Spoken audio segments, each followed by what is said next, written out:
Tonight, a shocking twist after months of silence by Los Angeles PD investigators.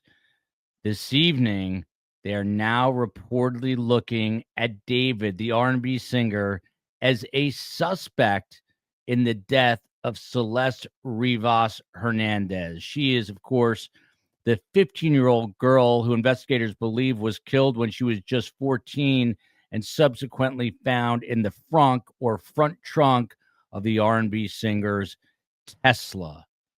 So why now? What changed? And what does this mean for justice for Celeste Rivas Hernandez? We're about to break it down in this video. Welcome to the global phenomenon, Surviving the Survivor. Here's your host, Emmy award-winning journalist, Joel Waldman. What's up, STS Nation? Welcome to Surviving the Survivor. This is the show, the global phenomenon that brings you the very best guests in all of true crime. And I am flying solo tonight with breaking news cratering around me. No panel, no guests, just little old me breaking down what is rapidly becoming one of the more disturbing true crime cases that we have covered in recent weeks and months. Now, for the last bunch of weeks, since the beginning of September, to be precise, we have been covering this mysterious death of 15-year-old Celeste Rivas Hernandez. Again, she was found in the front trunk in the Hollywood Hills section of Los Angeles in the front trunk of singer David's Tesla. Now, we've had Steve Fisher on, the private investigator, working still for the mansion owner who was renting the mansion to David. And he's been on our show talking about video footage that he has seen of the last time that Tesla was moved, implying that whoever that person was, he did not reveal the identity, could in fact be the person responsible for her death. And also, Steve Fisher went into that mansion and found what he called or described as sadistic tools. Now, David's real name, David Anthony Burke. Now, today, after weeks of really vague statements from the Los Angeles Police Department, almost giving us nothing, and that is to the public, except for silence and speculation, now multiple major media outlets are reporting some really critical developments, most notably that LAPD robbery homicide, who is investigating this, are now viewing David as a suspect in Celeste's death. And we're going to walk through everything we know, the timeline, that abandoned Tesla I keep talking about, the autopsy, the attorney pressure, the unanswered questions, the inconsistencies, the disturbing allegations. Let's break it down. So, obviously, first and foremost, the most important that is breaking this evening, and this is happening, if you're watching it a day or so late, it is happening November 18th, Tuesday, November 18th, roughly 6:30 p.m. Eastern Standard Time. That is when the New York Post, NBC Los Angeles, TMZ, LA Mag, and some other notable media outlets all independently confirmed the same thing. The New York Post headline reading, and I quote here, David being eyed as suspect in death of teen whose body was found in rapper's Tesla trunk. TMZ says investigators, and I quote here, now view David as a suspect in what they call, quote unquote, apparent homicide. Now, keep in mind, there was questions about whether or not this even was or is a murder, or she was just placed in there after some sort of freak accident or a drug overdose. But what we know for sure is this is the first time the LAPD has elevated the status of this case and David specifically beyond just a person of interest. But it is important to note, still no arrests, no charges, no cause of death released. Now, again, Steve Fisher, that private eye who's been on our show a number of times, we were waiting, the public was waiting for this toxicology report to come back. All the other people who had tox reports requested who are deceased from that specific day when Celeste's tox report went out. They've all come back except for Celeste Rivas Hernandez. So the question is, was her tox report incomplete? Was there something in there that prevented LA robbery homicide from making this public, or from the coroner from making it public? We simply still do not know. So perhaps the most important question now to answer is, who was Celeste Rivas Hernandez? She is the victim in this. She's at the center of this entire case. When her body was discovered and weighing just about 71 pounds because of significant decomposition, she was 15 years old, but she had turned 14 more than likely at the time of her death. Steve Fisher believes she could have been dead for months. I mean, we're talking about going all the way back to January of this year, whereas the implication from other sources was that this death occurred sometime in late July, August, possibly even very early September. But Steve Fisher says no way. This goes back, he believes, much further. And that is because Celeste Rivas Hernandez has been missing since April 5th from her home in Lake Elsinore. That is, at least according to NBC News, that she has been missing since then. Others say that Celeste went missing prior to April 5th. And again, that is why Steve Fisher thinks that perhaps this happened so much earlier on than people actually think or want to believe. Her body is found in the Tesla frunk. NBC Los Angeles reporting the Tesla was abandoned in the Hollywood Hills for more than a month. This is fairly accurate. Tow yard workers, once it was finally impounded, once the car was finally impounded, they, booted the front of the car. There were several violations before it was finally impounded. For whatever reason, whoever was doing the tow job on scene, they never smelled this foul odor until it was actually brought to the tow yard. And that is when that foul odor came, seeping through that frunk. The frunk was subsequently opened. And of course, that's when they found the horrific remains just in that state of decomposition in that frunk area. Now, AP News, they confirmed that the body was found in the front trunk of this Tesla in that Hollywood tow yard. That was the reporting back then. The New York Post added that the remains were discovered wrapped in plastic. Was that at the time was pending official confirmation, but obviously in that lapse of time from early September to now, she was positively ID'd, that body, of course, as Celeste Rivas Hernandez. And then some outlets and people running with it saying that her body was, in fact, dismembered.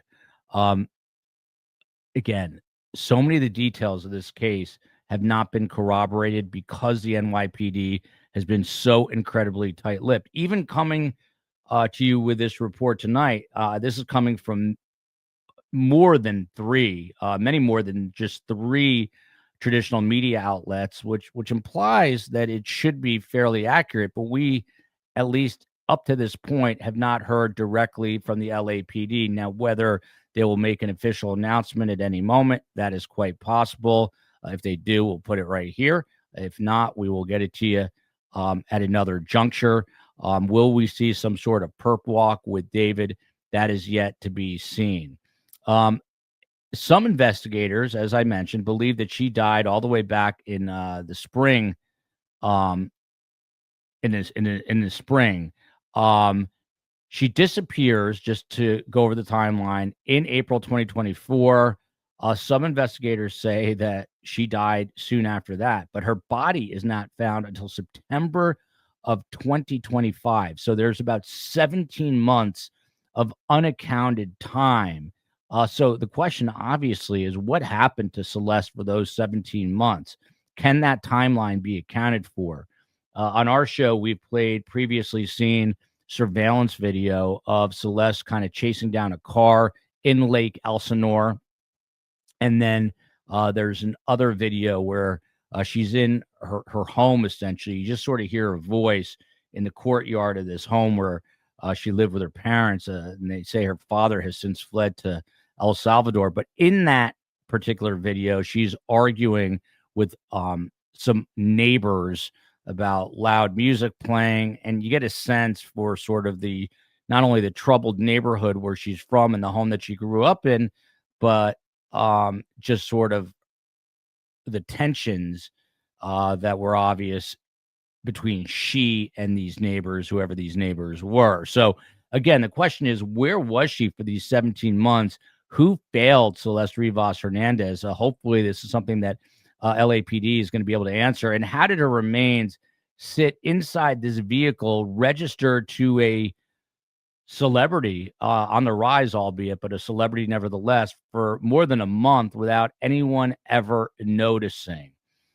Investigators allege a few things: that the car was abandoned and that there may have been cleanup efforts. According to TMZ reporting, sources say investigators believe that the body may have been stored in the frunk and that the cleanup efforts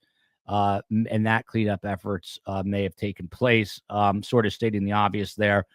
This again is going back in time to a TMZ report.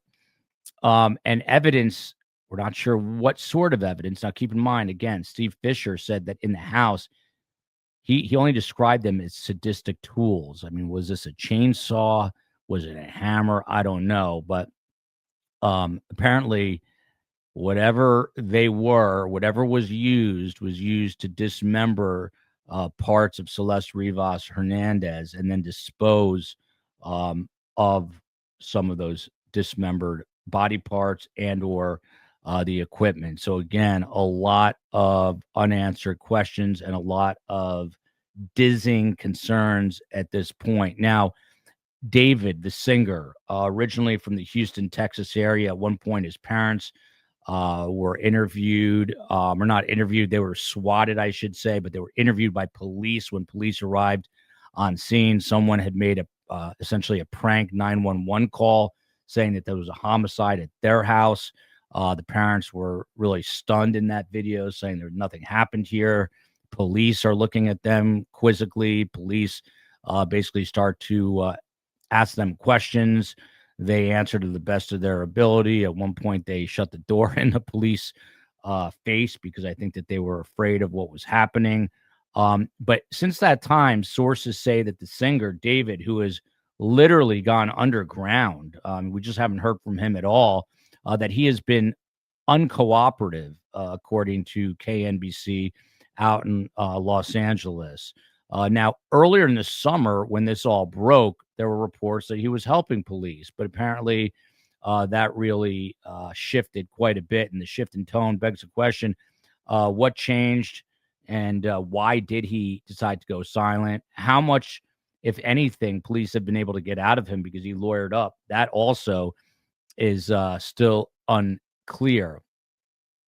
Now, his manager spoke up. This is David's manager.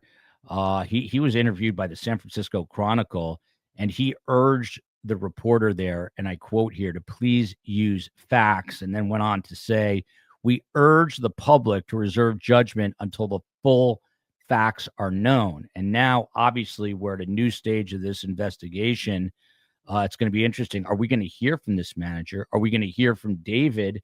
Has he already been arrested? Is he on the cusp of being arrested? And again, will there be any sort of perp walk if he is arrested? Now, at the time that this manager spoke publicly, his own team, this management team, denied any wrongdoing whatsoever. Why are the media outlets quoting the team differently? Because that did happen. So you've got to ask yourself, who is the correct source on this? And about what his team has said publicly, specifically his legal team, it begs the question, has he been interviewed again by police? And did this sort of early cooperation dry up? And if it did dry up, why did that happen? LA Magazine reports former federal prosecutor Nima Rahmani, who has been on our show many times to discuss this case and other cases, says at the time that there was this incredible delay, and I quote here, the delay could force the family into a civil lawsuit. So at one point, Nima was interested in representing Celeste Rivas Hernandez's family. To the best of our knowledge, she has no representation. I think she comes from the poor end of the socioeconomic spectrum. I don't believe her father spoke any English, originally from El Salvador. I'm not 100% sure about the mother. And as I said earlier, we believe that the father, who's been very quiet along with the mother, has retreated back, at least the father has, to El Salvador. At the time, Nima Rahmani went on to say that the lack of arrest is unusual given that the body was already turned over to the family. So that dismembered body handed back. The delay potentially, according to Nima, was a problem because witnesses and evidence can disappear over time. So it was sort of a cautionary tale of moving the investigation along. And this was at a period of time where we did not know. And if you're tuning in right now, this video is being made because for the first time, according to multiple media outlets, David, this R&B singer, is now being looked at as a suspect in Celeste Rivas Hernandez's death. Prior to this, just a person of interest, someone that they were trying to rule out. But all that has changed on the evening of November 18th, 2025, as we're bringing this to you right now. What we don't know and why it matters. Number one, we don't know an official cause of death. We don't know a manner of death. It has not been ruled a homicide yet. We don't know a timeline of when the car was last driven by David. But again, circling back to private investigator Steve Fisher, he's seen video of the last person driving it. He would know the date and time. You know, he's staying very tight-lipped because, number one, he is working for the mansion owner who rented the home in the Hollywood Hills to David. And number two, he wants to keep the integrity of the LAPD investigation intact. I know that he has talked to them and, they've discussed some of this, but that evidence trickling in and very few eyes on it besides the private investigator, Steve Fisher. We presume it is just the LAPD robbery homicide team that's investigating this case. Something else that's missing, no surveillance video from the Hollywood Hills dump site where potentially parts of Celeste Rivas Hernandez was left. No cell phone records publicly released, no witness timeline, and no explanation for why his Tesla was abandoned. LA Magazine's Lauren Conlon, who's also been on this show and is a friend of mine, quoting a bit of the obvious, but it is important to say this, that so many questions remain around David. She had just released and published a story about this prior to news that he is now being looked at, that David is now being looked at as a suspect.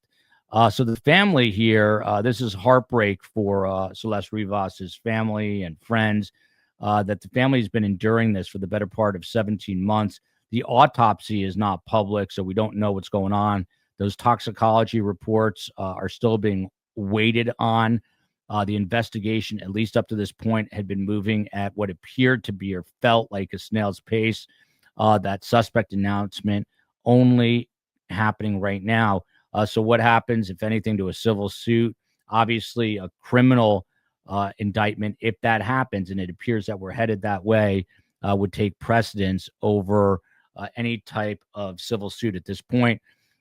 STS Nation, we're at the center of all this right now, bringing it to you. And, of course, the real person at the center is 15-year-old Celeste Rivas Hernandez, whose life ended way too violently, mysteriously, and far, far too young. Again, 15 when her body was discovered, but for all intents and purposes, she lost her life at the age of 14. How? We still don't know. But the breaking news this evening, coming to you November 18th, right now, 6:52 Eastern time, to be specific. David, the high rising young singer rising up on those music charts, now being viewed as a suspect, and that changes everything. We will continue to bring this story to you as it develops. We wanted to get this out to you as quickly as possible. Please leave us a comment in the comment section below. Hit like and subscribe. Tell us if you like these breaking news sort of videos, and we'll bring them to you more often. We always take the opinion of STS Nation, the best guests in true crime, and an even better community. Love you, America. Justice for Celeste Rivas Hernandez, and we will see you on the flip side.